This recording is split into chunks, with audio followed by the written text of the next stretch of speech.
What's up everyone, how's it going? This is Waj, and everybody knows that when you're building a gaming PC, one of the most important components of that PC definitely has to be a good graphics card. It's a solid foundation for any good gaming rig. But in this video, I want to address the issue is how important is your CPU to your overall gaming performance. So in order to address this issue, we're going to compare 4 different CPUs to determine the influence of the processor on different gaming titles that are available right now. Now, importantly, we're going to keep things as consistent as possible. All processors will have 8 gigabytes of RAM. They'll all be using the same exact superclocked version of the GTX 980 from EVGA. And the only thing that will change from system to system is the motherboard and the CPU itself. So if you're interested in seeing how the CPU affects your gaming performance, stay tuned and let's get right into this video.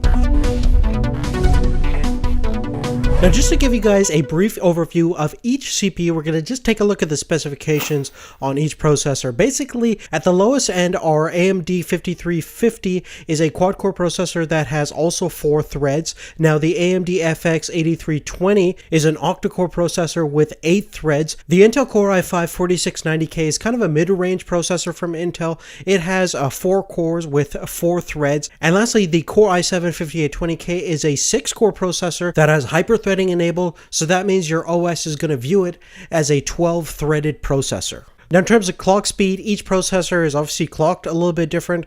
We're starting at about 2 gigahertz on our low-end side. The FX series from AMD starts at around 3.5 and boosts up to 4 gigahertz. And our Intel Core i5 is clocked around 3.5 to 3.9 gigahertz and 3.3 to 3.6 gigahertz on the 5820K. Now, keep in mind that the AMD FX processor and both Intel processors are designed for overclocking in mind. So you can definitely get a lot out of them. But for the sake of simplicity and keeping things as consistent as possible, we're not going to deal with any overclocking. So all of the tests that we're going to show you in this video are done with the stock settings on all of the CPUs. Now, in terms of price always fluctuates depending upon where you are in the world, but basically US pricing right now, currently the Amazon US pricing right now for the 5350 AMD processor is just under the $50 mark. The FX 8320 is about $150. The 4690K is about $100 more than the FX processor, and our 5820K retails for around that $400 USD mark. So you can see that we have a pretty good broad spectrum of what's available right now in the marketplace, both from AMD and Intel. Now, the first thing that we're going to take a look at is the overall power consumption levels on each CPU. And at idle, you can see that the 5350 at idle is certainly the most power efficient at only using around 16 watts, which is very, very impressive. Next, the power consumption goes up quite a bit when you're taking a look at the quad-core processor that's in the Intel Core i5, which uses 44 watts at idle, and the 6-core is around 70 watts, and the FX 8320 is just a little bit more at around 73 watts. Now, at 100% max load, the power efficiency of the 5350 is certainly impressive at only 37 watts. That's pretty much idle for most CPUs out there, so very, very impressive there. And the Core i5 4690 definitely goes up quite a bit at around 109 watts, which is pretty darn power efficient compared to the FX 8320, which is around 181 watts when it's fully maxed out. And our 6-core 5820K is just a little bit over the AMD at around 189 watts. And of course, if you overclock any of these CPUs, expect to see an increase in terms of your power consumption and heat. Now, just to give you guys a demonstration of the performance differences in terms of CPU specific tasks, we're going to use a Cinebench R15 benchmark, which is solely going to test our CPU performance. And basically, you can see that there's a huge variety in terms of performance results over here. As you can see from the results, the 6-core 5820K definitely did an excellent job of scoring over 1065 points versus the Intel Core i5 beat the actual 8-core processor from AMD at around 602, and at the very last place we have the 5350, which only scored a measly 163 points, which is just a tiny fraction of what some of those other processors are doing, and that might really affect the overall gaming performance because there is a pretty big night and day difference between that $50 processor and the $200 and $400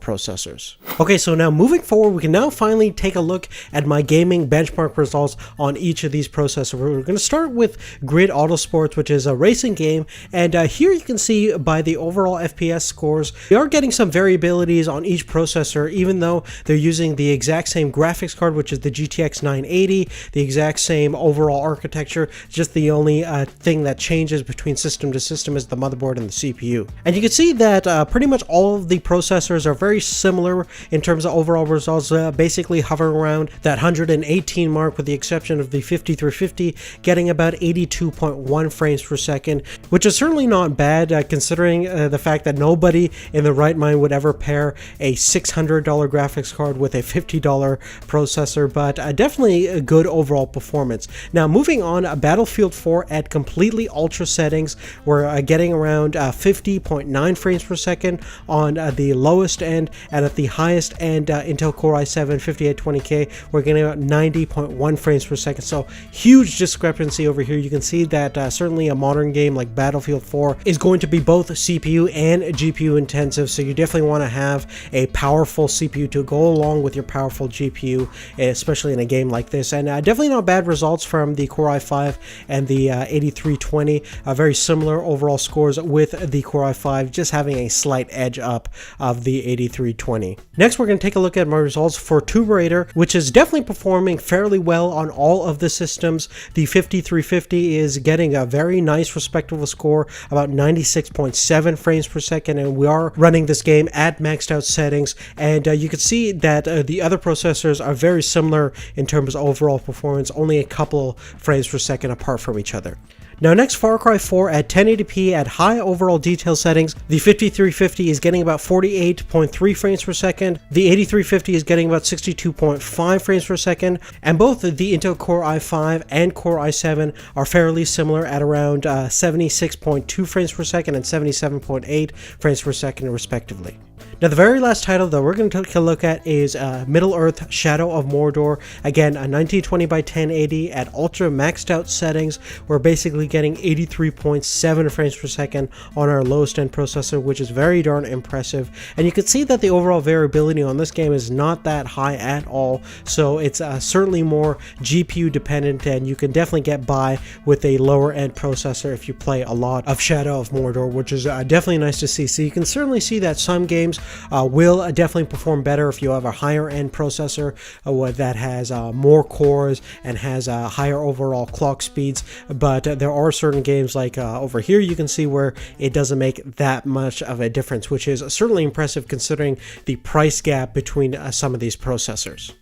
But that's really it, guys. The overall conclusion is that there are certain gaming titles that are very CPU dependent, and you will certainly get much better performance out of certain gaming titles than others if you have a higher end CPU. But there's many titles out there that just work fine with even a lower end $150 CPU. Now that being said, should you only spend like $25 on your CPU? I think in most cases that's really not the case, and you're certainly not going to pair a really nice graphics card with a really low-end CPU. So you kind of want to mix and match and see where your budget is allowing you to go. Obviously, if you're going to be doing a lot of gaming and you're building a system for a lot of gaming-based applications, you can definitely put more money into your graphics card, and you don't have to really spend that much on your CPU if you're solely making it for gaming. But other than that, guys, thank you so much for watching. If you have any specific questions at all, make sure to leave that on a comment down below. But if you want to know more about each CPU, there are Amazon links in the description, and if you buy anything through our Amazon affiliate link, we get a little bit of kickback. It doesn't cost you anything extra, but you're helping us support the show greatly. Thank you so much for your support again, and we'll see you later. Take care. Thanks for watching.